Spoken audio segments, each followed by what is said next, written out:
This is Cerebral Cinema. Movies of the mind. The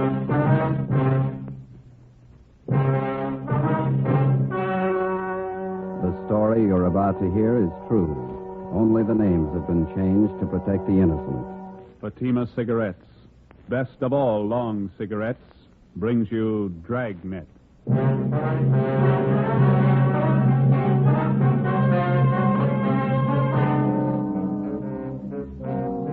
You're a detective sergeant. You're assigned to homicide detail. A woman has been murdered, her identity unknown. The body shows the marks of a savage attack. Your job, find the killer.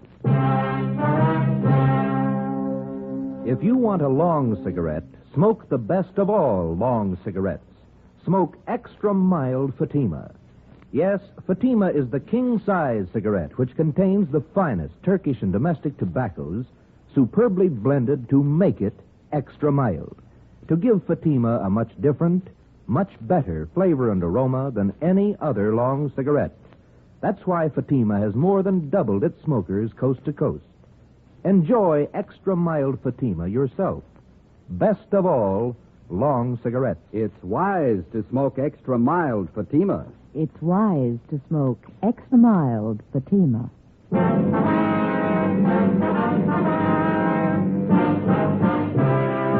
Dragnet, the documented drama of an actual crime. For the next 30 minutes, in cooperation with the Los Angeles Police Department, you will travel step by step on the side of the law through an actual case transcribed from official police files. From beginning to end, from crime to punishment, Dragnet is story of your police force in action. It was Sunday, December 25th. It was raining in Los Angeles. We were working the day watch out of homicide detail. My partner's Ben Romero. The boss is Blaine Steed, captain of homicide. My name's Friday. It was 39 minutes past 5 a.m. when I got to San Andreas Cathedral on 1st Street. Churchyard.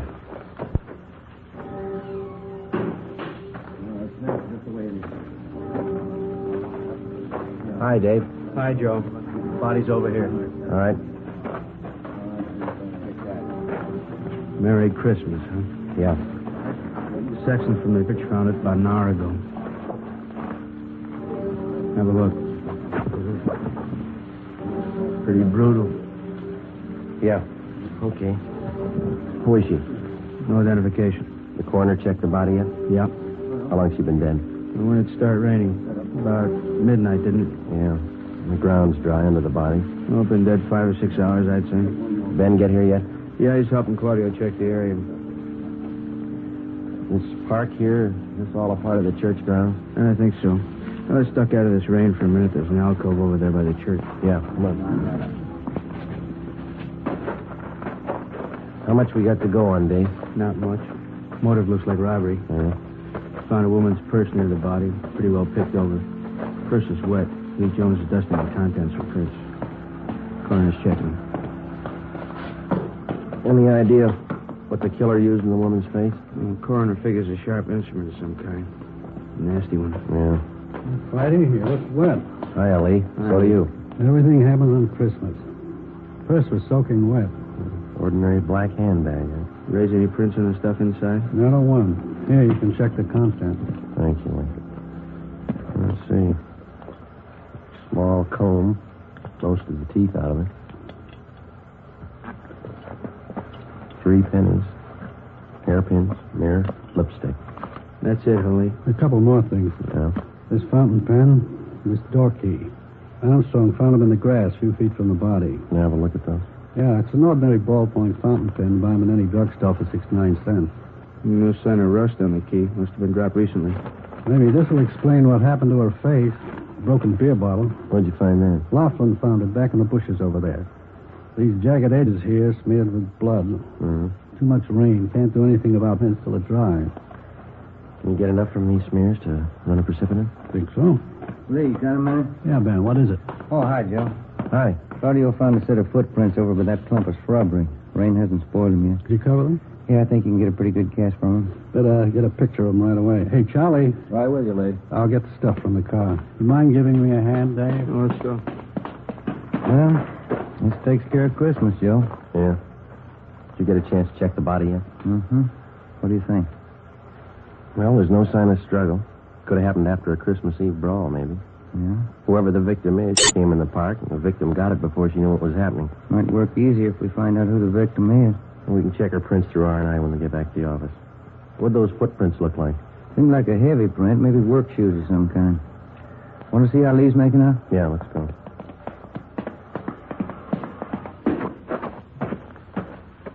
Gonna miss Christmas dinner again this year. Footprint, fountain pen, and key. Where do we start? It's a cheap pen. They sell thousands of them. Want to smoke? Oh, thanks. Footprints will help convict the killer. Gotta find him first. Thank you. I don't know. Maybe we can work a switch. How's that? Find the lock that fits the key. 9 a.m., Christmas Day. Sergeants Dave Arroyo, Robert Claudio, Ben, and I went back to the office and took stock of what we had to work with. It wasn't much. The woman had been murdered. Who was she? Why was she killed? Who was the killer? Dave and Claudio had the dead woman's fingerprints taken, and they were run through the record bureau. Ben and I checked with Lee Jones at the crime lab. The results of the precipitant test showed that the type of blood found on the broken beer bottle matched that of the victim. From the cast of the foot impressions found at the scene of the killing, Lee estimated that they were made by a person approximately 5 feet 9 inches tall, weighing about 160 pounds. He figured the foot gear must have been of a heavy type, either a boot or a dress shoe with thick double soles, size 11. 9:40 a.m. We checked in at the basement of the Hall of Justice, the county morgue. Doc, how's it going? Oh, there, Joe. Death caused by multiple fracture of the skull. Slashing in the face was a contributing cause. I sent her close to Lee Jones. Yeah, we know. No laundry marks. Well, I got two things. Maybe they'll help, maybe they won't. Yeah? The chemist's report here on the blood analysis shows the victim was drinking. She was definitely under the influence at the time she was murdered. 0.12% alcohol in the blood. Mm-hmm. How about the murder weapon, Doc? We gonna rule out that beer bottle? I'm just coming to that. Step over here. Yeah? This mark here on the side of her face, been smudged. Well, Jones says that that's shoe polish. He analyzed a few of the particles. Ties in. The cause of death was brought about by severe blows in the head and face. Heavy shoe, huh? That's my guess. Probably a boot or a work shoe. That doesn't add, Joe. How do you mean? If they were heavy work shoes the killer was wearing, why were they polished? How many people polish their work shoes? To be waterproofing. No, Jones says it was a brown paste polish. Then it doesn't figure. Unless the killer was wearing some kind of dress boots. Cycle boots, maybe. Hundreds of kids on motorcycles wear them. Yeah. That's going to be about as helpful as a key or a cheap fountain pen. What? Excuse me. County Morgue, Tyson speaking. Yeah, all right, thanks. I'll tell him. Cunningham at R&I wants to see you right away. What's up? They made the victim's prints. During the war years, a complete file of pictures and fingerprints had been kept on all persons employed at local defense plants. Out of this file came our first major lead. The victim's fingerprints matched those of one Maria Camacho, 38 years old, formerly employed at Universal Aircraft. Her address in 1945 was listed as 9230 Sheridan Avenue. Ben and I went over to the crime lab, picked up the key and the fountain pen found near the body, and drove to the Sheridan Avenue address. The house was 3 blocks from the churchyard where the body was found. A young woman with a baby in her arms answered the door. She identified herself as Elena Gomez. She told us Maria Camacho was her aunt. They were expecting her for Christmas dinner late that afternoon. We told her what happened. When she recovered from the shock, we questioned her and her husband, a furniture worker. So hard for me to believe. Why anyone would do this to me? When's the last time you saw her, Mr. Gomez? Well, she was around last night, Sergeant. She brought the presents for the kids. Always brought them presents on Christmas. Did she live here? Was this her permanent address? No. She stayed with us during the war. Ray was overseas. When he came back, she took a room down the street. I can give you the address. All right. What time did Maria leave the house last night? Well, let's see. Must have been around 10 o'clock. Not much later. Don't you think, Elena? About 10 o'clock? Yeah, that's right. Go see what those kids are doing, huh, Ray? Yeah, all right.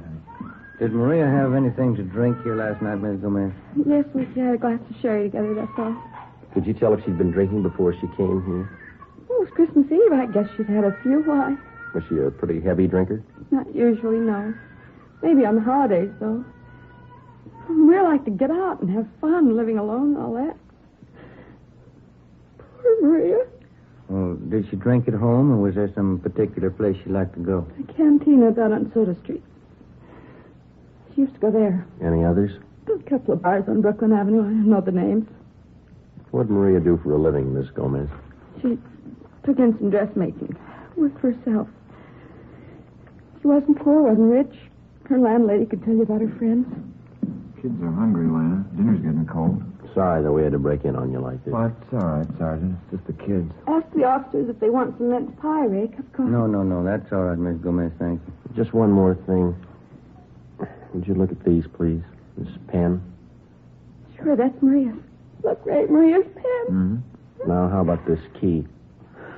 No, I never saw that before. Neither did I. Well, thanks very much, both of you. Sorry to hold up your dinner. Oh, that's all right. I'm not hungry. Hey, maybe I could fix you a turkey sandwich. No, thank you, Jeff. The same we have to be going. We'll contact you later on. Here's our card. All right. I can't think of a reason, Sergeant. Why someone would kill her. Why would they kill Maria? Poor Maria. Come on, Denise, come on. Nice kid. Seem to be having a good Christmas. Too bad we had to spoil it. We drove down the street to the rooming house where Maria Camacho stayed. We talked to the landlady and the rest of the tenants. We failed to come up with a lead. They told us Maria Camacho drank a little, but she was always pleasant, easy to get along with. We checked her room. We went through stacks of Spanish-language newspapers and magazines. We went through her bills, photographs, her letters. We found nothing. There wasn't an item in the small apartment that could help us. We went through the entire rooming house, trying each door with a key that we'd found by the body. It didn't fit any of them, not even the door to the victim's room. 5 p.m., there was a lull in the rain. We picked up Dave and Claudio and started to explore the only lead we had.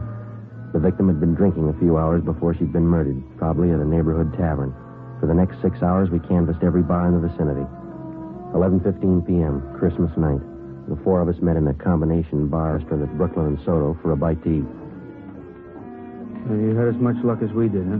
Nothing, Dave. Everybody we talked to knew the woman. Nobody saw her Christmas Eve. We picked up the names of a dozen friends of hers from the bartenders. Checked them out. They couldn't tell us anything. Well, we still got another dozen bars to cover at least. She must have been in one of them last night. Wish we'd find it. My wife's sure mad. You got company, so's mine. All right, gentlemen. Who had the grilled ham sandwich? I did. All right.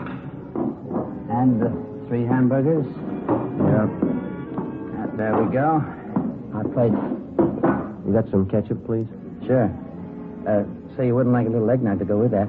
It's good. I make the batter myself. No, thanks. Say, there's something you can do for us. Yes, sir? Would you look at this picture? All right. See if you can identify this woman. Sure looks like Maria. Yeah, that's her. You know her? Was she in here last night, do you know? Yeah, she was. What time was she in? Oh, about 11:30. Why? Was she with somebody? Oh, half a dozen of them at least.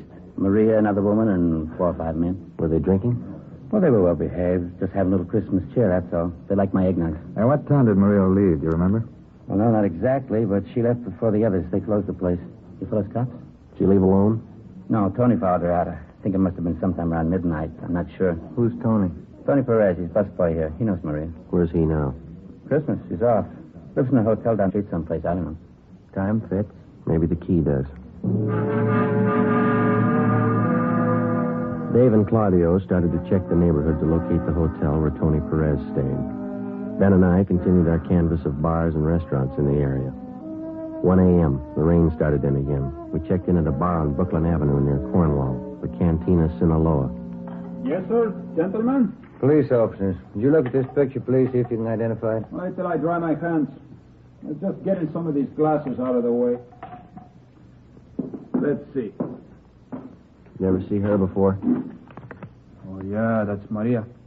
Too bad. I read in the papers about it. Can you tell us if she was in here last night? No, I didn't see her. I read in the papers about it, though. Terrible. Poor Maria. Is it possible she might have been in? You didn't see her? No, I always know when Maria's here. She was always full of fun. She liked to sing. I better get these glasses finished. Ben, you want to call the office? Yeah, okay. How about a drink, Sergeant? You don't look so good. You got any coffee? Not very fresh. It's been standing there a couple of hours. Well, that's all right. Okay. Here.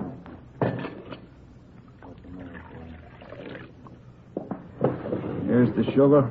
Hey, thank you. Yeah, that's not very warm, huh? Oh, that's okay.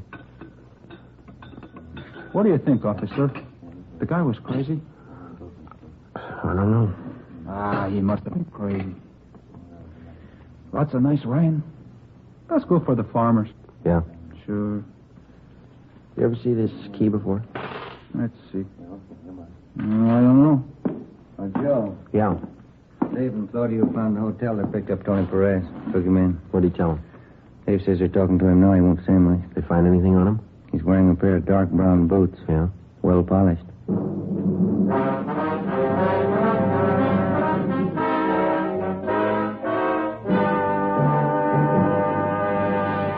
You are listening to Dragnet, the case history of a police investigation presented in the public interest by Fatima Cigarettes.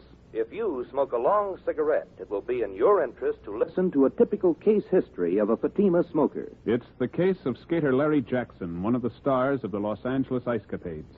This is his actual signed statement. When the excitement of the show is over, a mild cigarette is important for smoking enjoyment. I found Fatima's the most enjoyable king-size cigarette because it's extra mild. I agree, it's wise to smoke extra mild Fatima. And so do more and more smokers every day. Actual figures show extra mild Fatima has more than doubled its smokers coast to coast. So enjoy extra mild Fatima yourself. The king-size cigarette, which contains the finest Turkish and domestic tobaccos, superbly blended to make it extra mild. You will prefer Fatima's much different, much better flavor. You will agree. It's wise to smoke extra mild Fatima. It's wise to smoke extra mild Fatima. The best of all long cigarettes.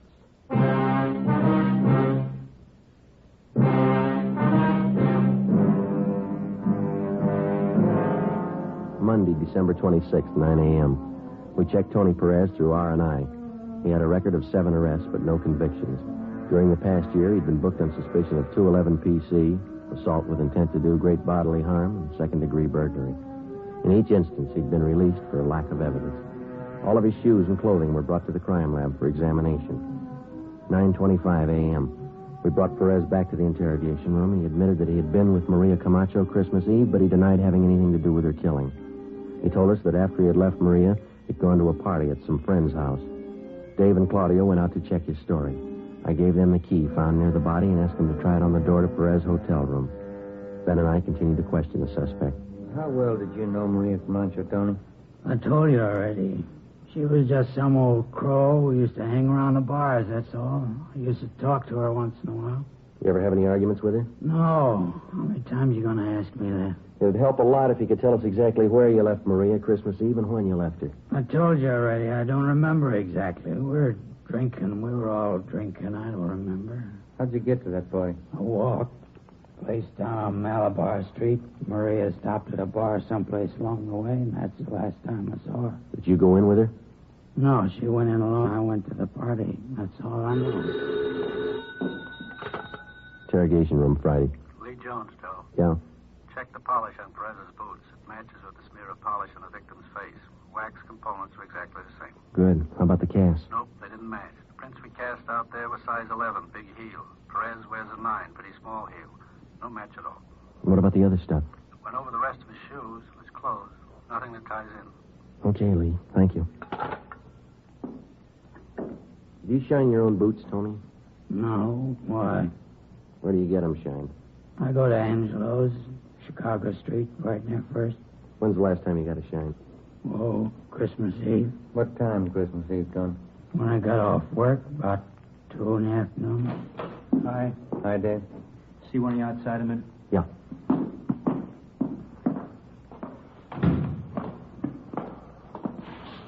Perez telling the truth about the party. He was there. We timed out how long it'd take him to walk from the restaurant to the party. Yeah? Pretty close. His friends say he got to the party about 12:30. Doesn't look like he had time to kill that woman. Well, where does that leave us? Still got those boots. No, no more. They don't match the impressions at the murder scene. Well, that makes us even. Huh? Here's your key back. Didn't fit.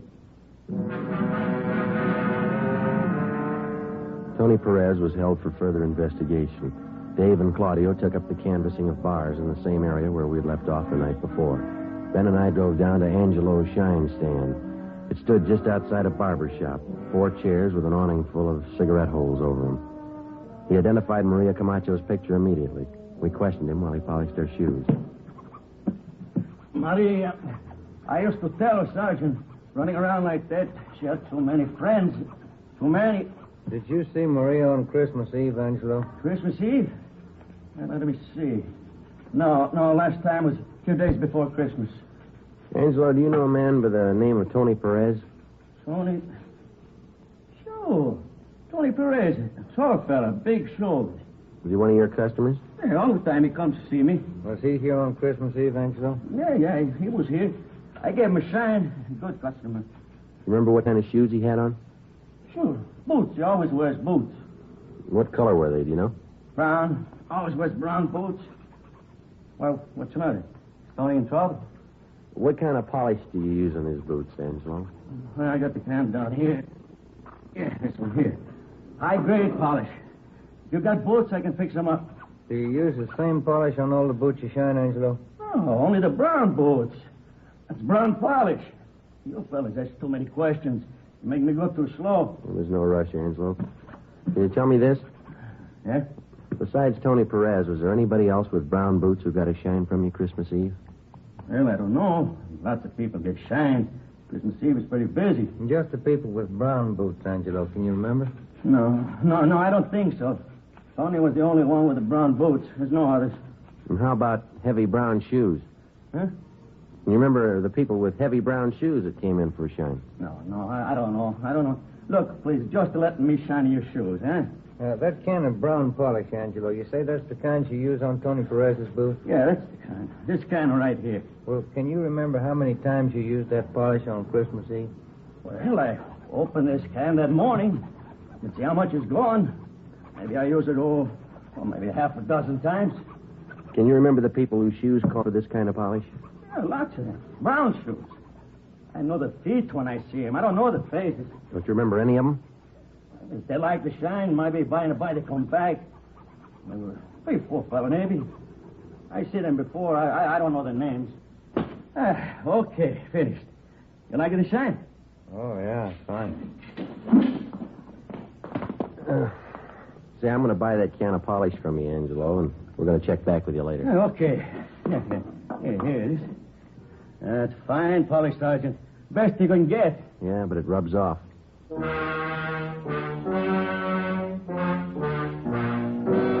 December 26th, 5 p.m. We drove back to the crime lab and had Lee Jones analyze the can of shoe polish.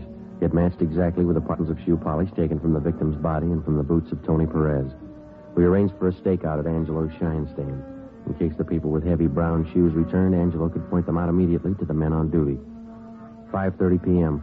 Dave and Claudio called in.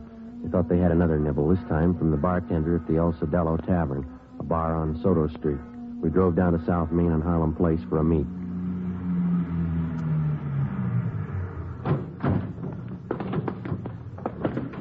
Hi, Dave. Hi. Figured we'd better move on this tonight. What's the pitch? Bartender on Soto tipped me that Maria Camacho was in his place Christmas Eve. Said it was a little after midnight. Yeah? Said she had a drink, left the place about 10 minutes past 12 with a guy called Frank Talano. Nosed around, found Miss Talano works at the Midnight Mission. Over there. All right, let's go. Is this it, Dave? Yeah. Good Friends Mission. Come in for a nice, warm, spiritual bath. Coffee and soup free. Watch the stairs. Yeah. Now, brothers, I only hope that our little meeting here has brought you closer and made your souls to glow with the great and glorious light of the Spirit. And yes, brothers, if we be not born again of that light, as the book says, we will be damned, brothers. Damned. Amen. Amen. Now, brothers, while Sister Myrtle Ferguson plays one of his stirring marches, let's join arms, brother to brother, and march into the lunchroom where, through the kind graces of one of our benefactors, Pete Boudouris of the Acropolis Cafe, each one of you will be entitled to a bowl of turkey soup, some of Sister Wilson's homemade bread, and a cut of mince pie. Sister Ferguson, march.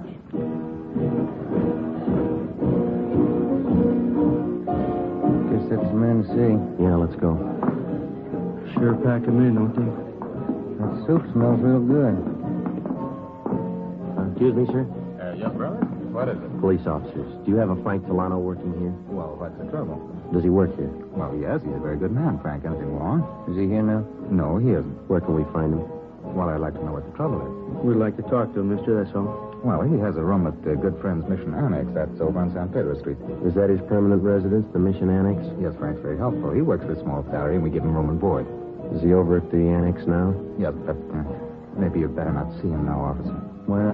Well, Frank's not at his best. He's been drinking again. That's the surest sign. How do you mean? Well, whenever Frank starts drinking, that means that he's worrying. He's one of those. He drinks to forget. No, he's been drinking for 3 days. He must have a lot to forget. Come on. 6:30 p.m. We drove over to the Good Friends Mission Annex on San Pedro Street. The man in charge told us that Delano had a small room to himself at the rear of the second floor. Dave and Claudio went around to cover the Mission Annex from the back. Ben and I went up a narrow flight of wooden stairs. Plain white plaster walls were chipped and cracked and scrawled with pencil markings. We walked down to the end of a wide hallway to a brown paneled door with a transom above it. There was a man in soiled work clothes sitting on the bed. On the table next to him, there were 3-quart wine bottles. 2 of them were empty. Get out of here. You Frank Delano? What about it? Police officers like to talk to you. Get out of here. You're not taking me. I'll cut you to pieces. Drop the bottle, Delano. Get out of here. Drop the bottle. I'll cut you to pieces. Like you cut Maria. I'll kill you. Put it down, Delano. Drop it. Get the cuffs on him. Yeah. Let's go. Just a minute.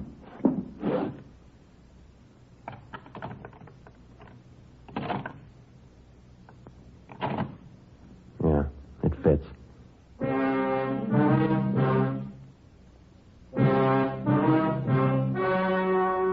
The story you have just heard was true.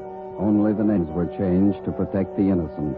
On March 7th, trial was held in Superior Court, Department 94, City and County of Los Angeles, State of California. In a moment, the results of that trial. It's amazing how many long cigarette smokers are changing to extra mild Fatima. Here is the actual report. From coast to coast, extra mild Fatima has more than doubled its smokers. Yes, more and more smokers every day are discovering that Fatima is the king-size cigarette that is extra mild. Extra mild because it contains the finest Turkish and domestic tobaccos superbly blended to make it extra mild, to give it a much different, much better flavor and aroma. Enjoy extra mild Fatima yourself. Best of all, long cigarettes. It's wise to smoke extra mild Fatima. It's wise to smoke extra mild Fatima.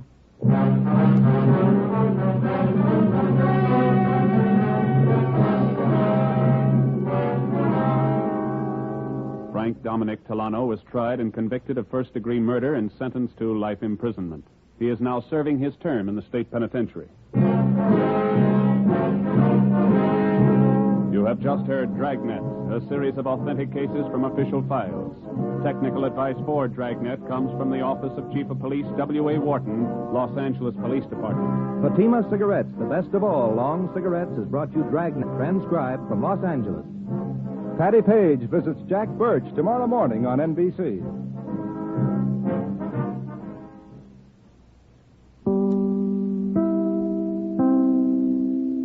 Cerebral Cinema hopes you have enjoyed this movie of the mind.